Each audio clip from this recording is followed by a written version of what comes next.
Ja, afgelopen weken stond in het teken van Frontstad zeer succesvol in de Oranjerie. Ja, en daarom schuif nu aan, neems minder als Ton. Ton, de bloemen staan nog in de vaas. Ja. Het applaus klinkt nog nou in de oren. Ja, geweldig. Het kippenvel steekt nog op de arm Ja. van de emoties. Ja. Wie was het? Het was hartstikke chic. Het was exact zoals je het voor ogen had. Het liep, de reacties waren echt kippenvel momenten bij. Echt, alles wat je kunt wensen is goed gekomen. Het kan niet beter. Ja, ongelooflijk. Ja. Hè? Volle zalen had je. 6 keer uitverkocht. Ja. Ja. En wachtlijst voor mensen die nog willen komen, maar helaas. Ja. Ja. Wie waren de reacties? Nou, super. Als het, misschien heb je ook wel internet gelezen of mensen gehoord. Het was echt, de zaal was echt kippenvel. Echt mensen die er nog echt zingen, in tronen zingen.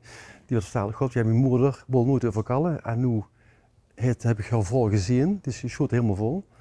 Een mevrouw van 97, die zei, het was precies zoiets gezegd, je hebt kippenvel gehad. Je hebt het zo heel schoon gewonnen, maar het was ook heel emotioneel allemaal. Ja, dat geloof ik. Ja, heel maar herkenbaar. Hè? Ja. Dan kun je binnen een keer weer gaat binnen, wat zoveel jaar geleden geweest is. Ja. Ja. De mensen hebben een beeld gekregen, het is dus wel foto's, maar nu zien ze de mensen zo genoeg, dus uit heel verhalen, van god, nu zenig ook, kunnen we het meer biedig wat er allemaal gebeurd is op dat moment. Absoluut, ja.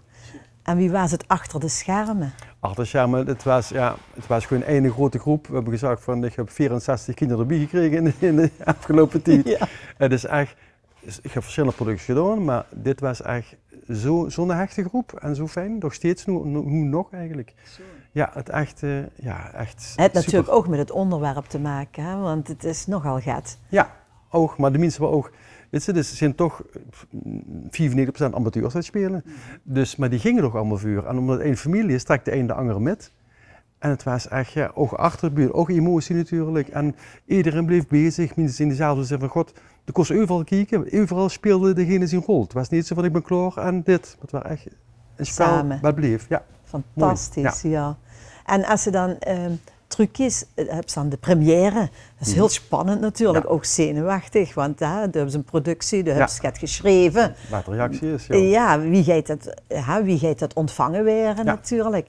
En ook het moment bijvoorbeeld voor de pauze, hoe het bombardement was heel heftig. Ja. En meteen ook die slag wat echt wel binnenkwam. Ja. Het moment van natuurlijk van de Luzekamp, wat ook heel mooi in beeld was gebracht, maar ook heel heftig. Ja. Dan is het ook wel weer spannend, wie gaat het publiek dat ontvangen of niet? Ja. Ik heb me er niet zo, het klinkt heel erg, ik heb me er niet zo zorgen om gemaakt. Ik had zeggen van nou, die emotie weg erin, dat kun je die mensen ook goed. Ik bedoel, ik heb het met de schrijven als Romeins jong, met de leden van Romein, dus heb ze ook gezegd, de mensen die er zitten, is meer een stuk Romeinseneren. Ja. En die snappen dat en die pakken dat op.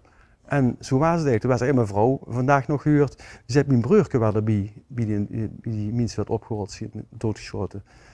Ja, dat zijn toch wel, toen broek ik gewoon in de vuurzaal. Ja, natuurlijk. Dat zijn echt dingen die we echt wel heel erg dat kan binnen, hè? Ja, echt. Ongelooflijk. Prachtig. En zeker in deze tijd, ja. hoe de oorlog niet meer zo ver weg is, zeg maar. Hè? Dat hoop dat er ver weg blijft nog. We hopen dat, ja.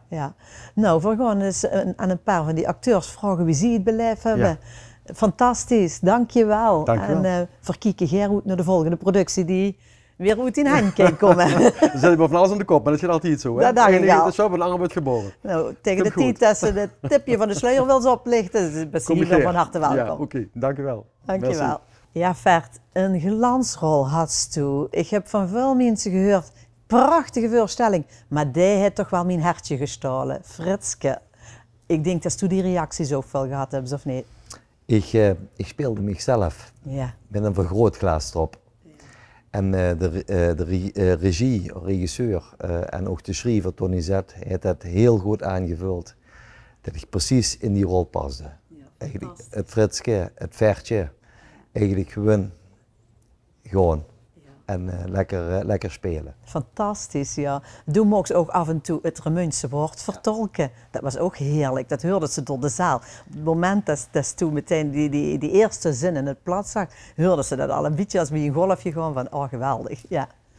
We hebben een heel mooi stuk en we hebben ook een heel belaaien verhaal. En ik denk dat de schrijver juist daarmee het beoogt om het niet te zwaar te maken. En ook Fritske af en toe gaat te laten zeggen in de zin van met een kwinkslag van, hey, we zijn ook maar gewoon mensen. En dat is een prima geluk. Ja, en in zo'n 5 jaar tijd is het niet de hele tijd hetzelfde. Er was ook met een lach en een troon. Ja. Hè? En er was ook een keer Sinterklaas wat langskwam. Of er was ook een verjaardag wat gevierd werd. En dat zijn wel de momenten knap in zo'n stuk die dan vertolkt werden. En dan is het natuurlijk wel heerlijk als ze die rol mogen spelen, of niet? Ja, wie gezegd, ik ben eigenlijk een stuk van mezelf daar dat heb ik gezien. En het was een stuk emotie, een stuk toch vreugde. En als je dan Fritske bekijkt, wie dat heeft gegangen, of Vert en Fritske, dan is dat heel door mij heen geweest. De schrijver heeft al heel veel goede raakvlakken gevonden, waar ik me ook eigenlijk kon vinden. Ja. De Kims uit Zwamen, waren de verhalen van Remunt bekend bij dich? Nee, niet bekend, wel dat ik vanuit Zwamen natuurlijk verschillende verhalen ken. Mijn vader is net gehad, en mijn vader en moeder zijn net te oud, of te jong moet ik zeggen, om dat eigenlijk door te kunnen vertellen. Mijn schoonvader heeft dat veel meer metgemaakt, ook wat er gebeurde is allemaal in de oorlog, vanuit de rouw, vanuit de boekel. Maar ik moet wel bekennen dat alles wat terugkomt ook heel herkenbaar is, want we hebben een tentoonstelling nu in Zwamen. Dat is nog 26 en 27 september is dat op een gegeven moment nog te zien in de Lambertuskerk. En er zijn dus heel veel dingen terug die ook weer in dat stuk van Frans ook weer komen. De Dolle Dinsdag, de Veerhoof, het graven van de tankgraven, et cetera meer. Kortom, heel veel emotie komt bijeen. En dat is allemaal heel herkenbaar. En we moeten dat gewoon niet vergeten. Schoon. Wie kijkt ze erop terug? Het was een avontuur. We hebben 9 maanden gerepeteerd. We zijn één grote familie geweest. En vanaf het begin is gebleken dat we bijeen hoorden om samen de weg van de vrijheid af te wandelen tot het in. Want we hebben 6 schitterende voorstellingen gehad die ook allemaal uitverkocht waren. Want de mensen mogen dat zien. En daar ben ik gelukkig een van geweest die wat met het mogen wandelen. Fantastisch. Dankjewel. Heel gedaan. Ja, de volgende woever met terugkijken op dat succesvolle verhaal, zeg maar. Welke rol speelde ze? Ik was Betsy. Betsy. En Betsy was heel veel in beeld. Echt constant. Dat is een grote rol die ze de goede kop mocht leren. Maar ook met veel emoties. Want Betsy heeft nogal iets metgemaakt, of niet? Ja. Dat mocht ze zeggen, ja. In een totale voorstelling heb ze heel wat metgemaakt. Ja, vooral naar de pauze, hè? Ja. En de pap ging dood. En de partner ging dood. En een relatie. En horen kwijt. Voornemens blijven was, ja. Horen kwijt, inderdaad. Ja. Als ze dat allemaal in zo'n korte voorstelling metmaakt, dan is dat nogal een rollercoaster. Ja, ik moest ook echt op, want het was backstage heel gezellig. Ja. Zeg, ik moest ook echt opletten dat ik een beetje apart bleef. Want want je moest in die emotie blijven zitten natuurlijk. Dus iedereen was natuurlijk heel blij op het einde. En dacht ik, oh, ook leuk. Ja. Maar dan was ze een beetje rustig blijven. Was ze zelf bekend met de verhalen van tevoren? Nee. Hoe oud best als ik vraag? Ik ben 29, nog 29. Bijna 30. Ja. Ik vind dat vaak een gemis. Hè. De school gaat over de totale zeg maar wereldgeschiedenis. Ja. En dan een Napoleon. En natuurlijk moeten we er ook over horen. Of Keizer de Groot, Karel de Grote, noem maar op. Nou, we hebben zoveel metgemaakt. Maar lokaal, waar ze woont. Nee. Ja, want we hadden natuurlijk wel altijd over Amsterdam. En, juist. Maar niet het bombardement van Rotterdam. Ja, dat wordt iedereen. Of de bridge too far van Arnhem. Ja. En dan Remunt, dat er zoveel dingen gebeurd zijn. Ja, eigenlijk gek dat niemand dat benoemt. Hè? Nee. Ja. Wie waren de reacties op dich?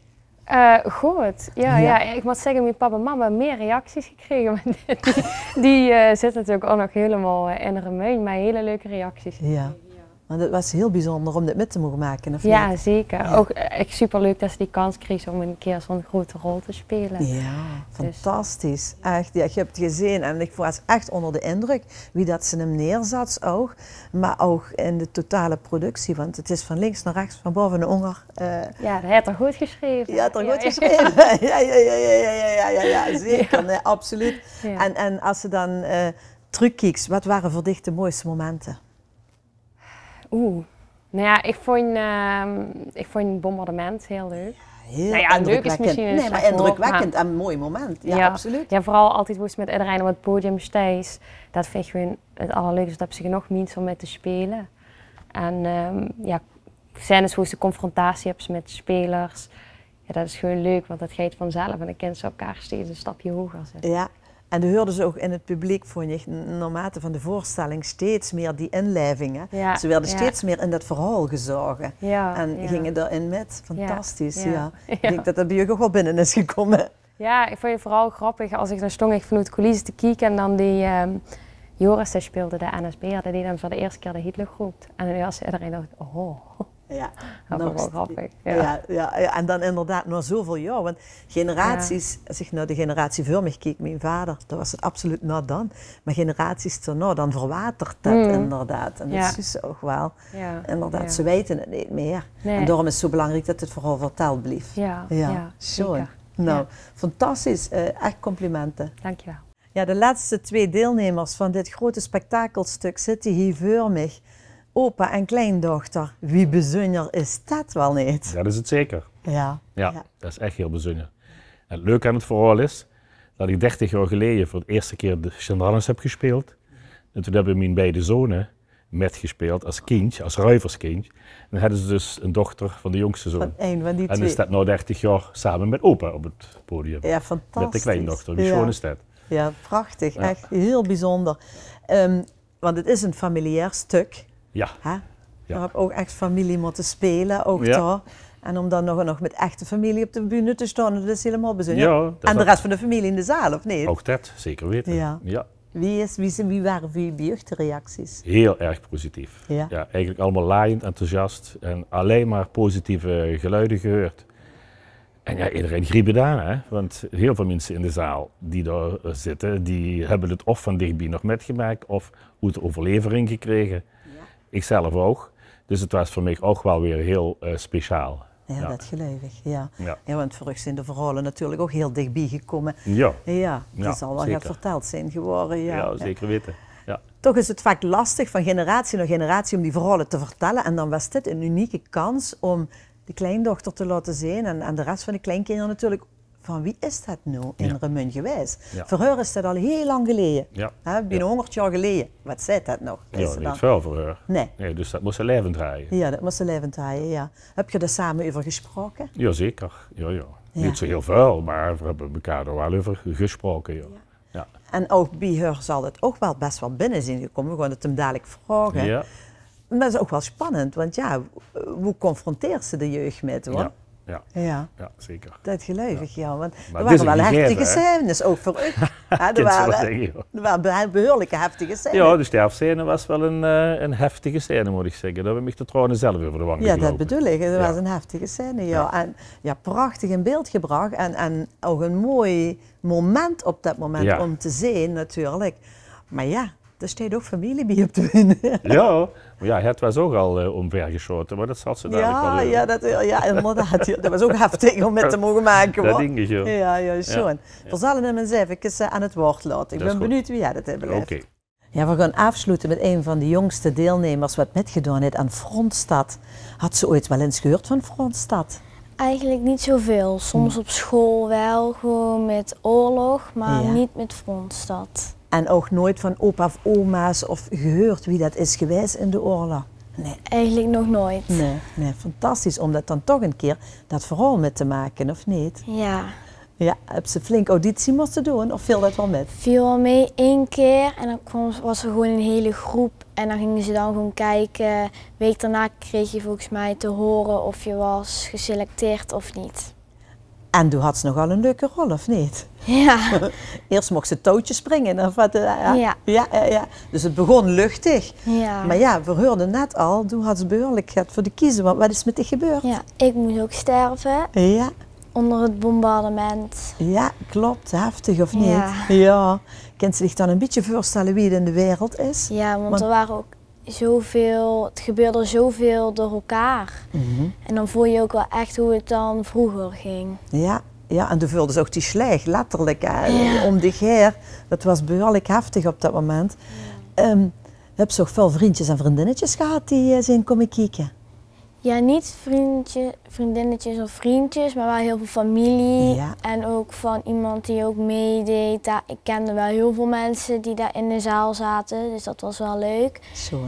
En elke voorstelling kwam er iemand die ik kende, dus dat was ook wel leuk. Ja, heel belangrijk dat zo'n voorstelling ook doorgegeven werd, want het was fantastisch om dicht te zijn daar. Je hebt gestraald op de bühne, echt geweldig.